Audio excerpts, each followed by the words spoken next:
नमस्कार प्यारे दोस्तों, स्वागत है मेरे channel smart tricks for career में। समय को ख़राब ना करते हुए आते हैं डायरेक्ट टॉपिक्स पे।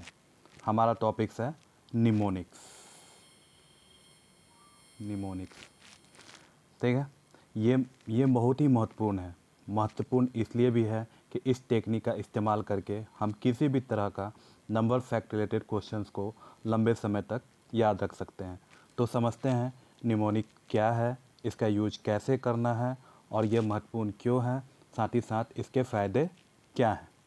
निमोनिक्स ये एक ऐसा टेक्निक या संकेत है जिसको हम अपनी ज़िंदगी में इस्तेमाल करके नंबर फैक्ट से संबंधित चीज़ों को लंबे समय तक याद रख सकते हैं, जैसे mobile number, establishment year, war year, articles इन पॉलिटी जैसे संविधान के अनुच्छेद और शेड्यूल अनुसूची, और बहुत ऐसी सारी चीज़ें हैं जो हम नंबर रिलेटेड फैक्ट्स को याद कर सकते हैं।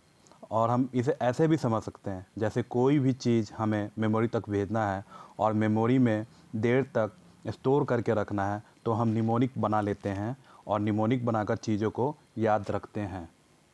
आपको बता दूं कि इस टेक्निक का यूज डॉक्टर, इंजीनियर भी करते लंबे समय तक याद रखने के लिए। और आपको पता ही होगा कि डिजिट्स जो है वो 0 से 9 तक के संख्या से मिलकर बनती है। और वर्ड्स क्या होता है, ये बनता है आपका जो 26 अल्फ़ाबेट्स होते हैं उनसे मिलकर बनती है।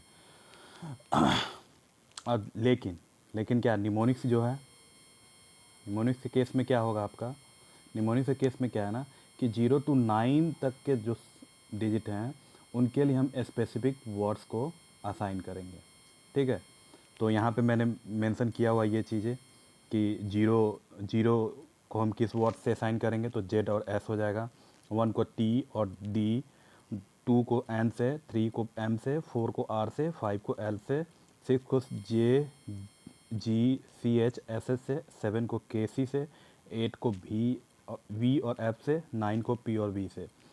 हाँ, तो ये जो सारे 9 डिजिट है इनके असाइंड वर्ड्स को कैसे याद करना है उसके लिए मैं बताता हूँ ट्रिक, जिससे आप इस चीज़ को याद रख सकते हैं।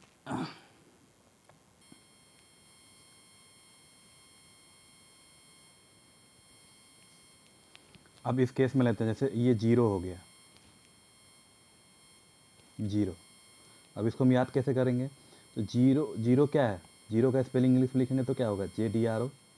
और एस, शून्य को भी, जीरो को हिंदी में क्या बोलते हैं हम, शून्य। तो ये इसमें जीरो का पहला लेटर जेड है तो हम इसको जेड ले लिए। और शून्य में क्या है हिंदी में, सू से क्या, स से क्या हो जाएगा, एस। तो ये भी हो जाएगा। तो जीरो से हमको जो असाइन लेटर है वो जेड और एस हो जाएगा। अब बात करते हैं वन की। वन के क्या करेंगे, ये 2 वन ले लिए। अगर ऊपर से लाइन ड्रॉ करते हैं तो वो टी होता है, और इसको ऐसे करेंगे तो डी हो जाएगा, तो वन भी याद हो जाएगा। टू को ऐसे लिखते हैं, अगर टू को हम उल्टा की तरफ ऐसे लिखेंगे, टू को ऐसे लिखेंगे तो एन जैसा लिखेगा, तो टू इजकल टू एन हम ऐसे याद कर सकते हैं। अगर थ्री को हम ऐसे लिखेंगे उल्टा तो ये एम जैसा दिखेगा, तो थ्री को एम याद कर लेंगे।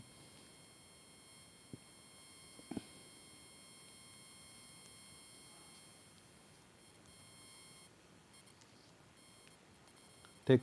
अब बात करते हैं फोर। फोर जो है आपका, फोर, इसको हम हिंदी में, फोर को हिंदी में फोर हम ऐसे लिखते हैं, तो फोर इजकल टू आर, और इंग्लिश में इसको आर बोलेंगे। फाइव को हम कैसे एल याद करेंगे, जैसे आप हाथ को सीधा करोगे तो आपका अंगूठा और अंगूठे के साथ वाला अंगुली को देखोगे तो एल का शेप बनाएगा, तो फाइव को हम एल याद कर लेंगे।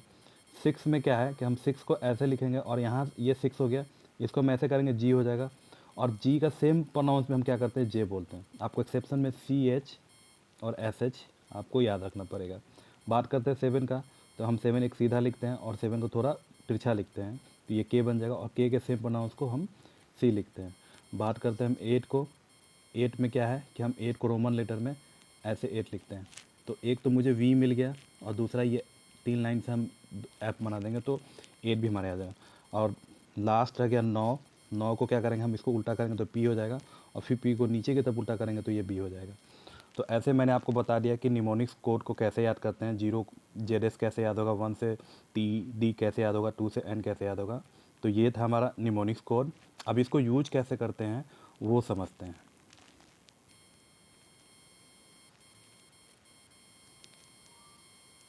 अच्छा, एक बात बता दूँ, जिस नंबर के लिए जो वर्ड असाइन हुआ है वही रहेगा, बाकी कोई भी चीज़ या तो वॉवेल हो या कॉन्सोनेंट हो, दोनों एलिमिनेट हो जाएंगे। ठीक है, जैसे जैसे मान लो कि मैं अपना नाम, जो वर्ड असाइन हुआ है वही रहेगा, बाकी कोई भी हो, या तो वॉवेल हो या कॉन्सोनेंट हो, दोनों एलिमिनेट हो जाएंगे। कैसे इसको समझते हैं हम एग्जांपल से, जैसे विकी 877 लिखा हुआ है, तो बात करते हैं विकी का। तो इसमें क्या है कि वी इजकल टू क्या होता है 8 निमोनिक्स कोड में, और आई यहाँ पे एलिमिनेट हो जाएगा, और सी का भी वैल्यू 7 है और के का भी वैल्यू 7 है, बट वाई इस असाइन लेटर में नहीं है। तो विकी विकी विकी का मतलब क्या हो जाएगा 877। अच्छा, कुछ और एग्जांपल लेते हैं, जैसे 3 शपथ ग्रहण, ये मेरा संविधान से क्वेश्चन उठाया हुआ है, अनुसूची 3 में शपथ ग्रहण का जिक्र है। तो अब इसको 3 को हम क्या लिख सकते हैं, एम।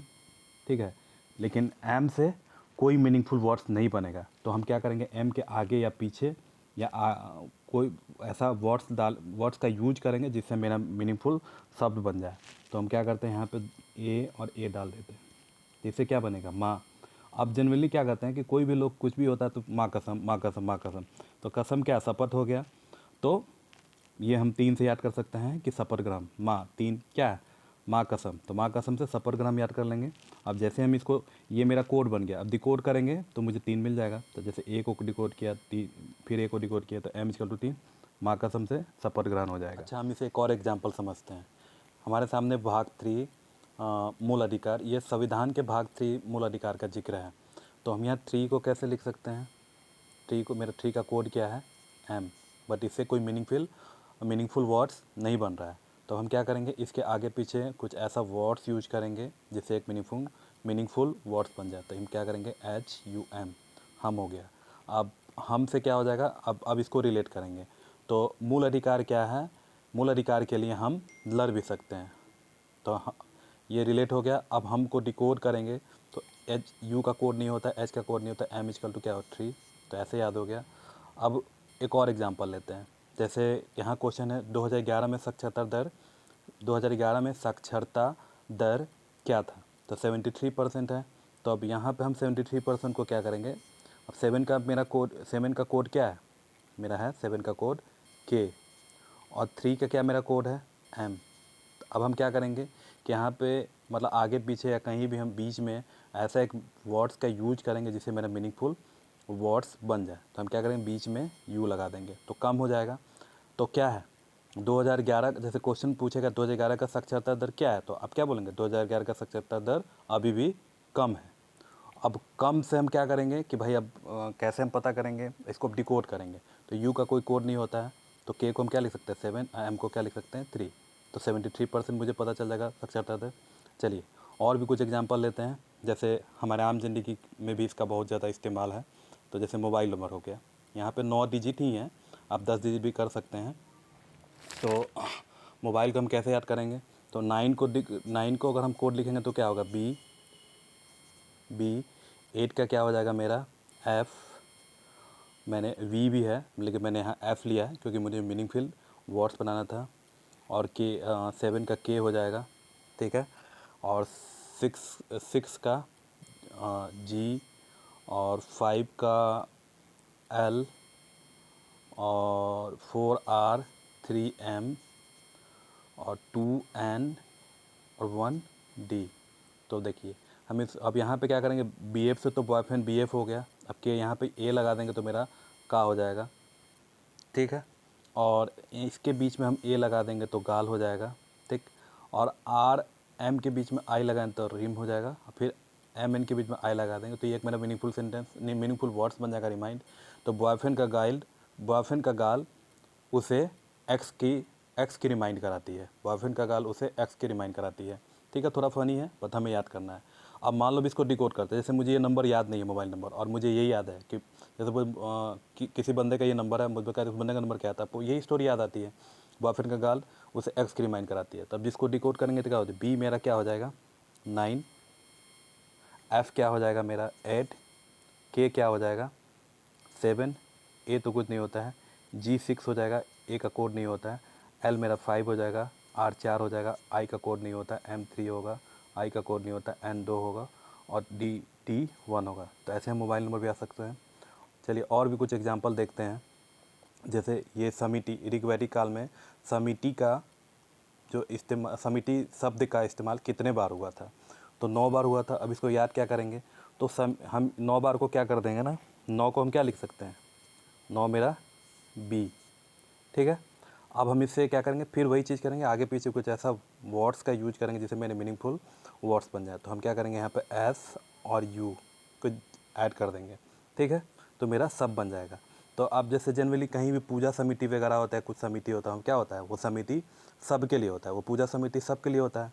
तो हम क्या करेंगे, समिति सब के लिए होता है, तो ऐसे याद कर लेंगे। अब सब को डिकोड करेंगे, तो देखिए U का तो कोड नहीं होता है, S का कोड क्या होता है 0 और B का कोड क्या होता है 9। तो मेरा क्या हो जाएगा, अगर कोई समिति शब्द का इस्तेमाल कितने बार हुआ तो आप क्या बताएंगे, सब से 9 बार हुआ। ये हो गया। और भी कुछ एग्जांपल लेते हैं। जैसे मोहनजोदारो का उत्खनन वर्ष क्या है, ठीक है। तो हम ये देखिए, ये पता है ना कि जितना उत्खनन वर्ष है 19 एरा में हुआ था, तो ये तो कॉमन चीज़ हो गया। ये चीज़ तो अंडरस्टैंडिंग है और सेंस वाली बात है। अब हम 2 और 2 को हम कोट्स लिखते हैं, तो क्या हो जाएगा मेरा N और N। तो हम फिर वही चीज़ करेंगे कि इसमें कुछ ऐसा वर्ड्स का ऐड करें जिसमें हम एक मीनिंगफुल होता है। हम यहाँ पे आगे एक लगा देते हैं और पीछे एक A लगा देते हैं, तो अन्ना हो जाएगा। अब यहाँ मोहनजोदारो में मोहन जोड़ो, मोहन क्या जोड़ता है, हाथ जोड़ता है, तो मोहन हाथ जोड़ता है हमेशा अन्ना के सामने, और अन्ना को तमिल में बड़ा भाई, तमिल में अन्ना को बड़ा भाई कहा जाता है। तो मोहन जोड़ो, मोहन हाथ जोड़ के रहता है अन्ना के सामने, हमेशा बड़ा भाई के सामने हाथ जोड़ के रहता है। तो इससे मुझे क्या याद आ जाएगा कि मोहनजोदड़ो का उत्खनन वर्ष क्या था, तो पहला फ़ायदा क्या होगा कि लर्न करने में बहुत कम समय लगेगा। दूसरा फ़ायदा हमें ये होगा कि बहुत लंबे समय तक दिमाग में टिका रहेगा। और तीसरा क्या होगा, जब भी हम रिवीजन करेंगे यानी याद करेंगे तो वो हमें तुरंत याद हो जाएगा, ठीक है। तो उम्मीद है आपको निमोनिक्स क्या है, इसका यूज कैसे करना है और इसके फ़ायदे क्या हैं आपको समझ आया होगा। तो ऐसे ही मैं अपने आने वाले वीडियो में history, polity, geography, economics, ETC जिससे वो सभी क्वेश्चंस को याद कराऊंगा जो नंबर रिलेटेड फैक्ट से पूछे जाते हैं। बस आप लोगों को 0 से 9 तक का कोड, असाइन कोड याद रखेंगे, जिससे आने वाले वीडियो में डिकोड करूं तो आपको समझने में दिक्कत ना हो। तो वीडियो यही समाप्त करते हैं। अगर वीडियो अच्छी लगी हो तो प्लीज़ अपने दोस्तों, सगे संबंधियों और अपने जानने वाले कॉम्पिटिटिव एग्ज़ाम की तैयारी करने वाले को भी शेयर करें। साथ ही साथ अपना सुझाव कमेंट करके दें। अगर आप चैनल पर नए हैं तो वीडियो को सब्सक्राइब करें ताकि ऐसी ही वीडियो जब भी लाऊं तो नोटिफिकेशन आप तक सबसे पहले पहुंचे। तो खूब खुश रहिए, खूब हंसिए, खूब पढ़िए। मिलते हैं नेक्स्ट वीडियो में। Thank you.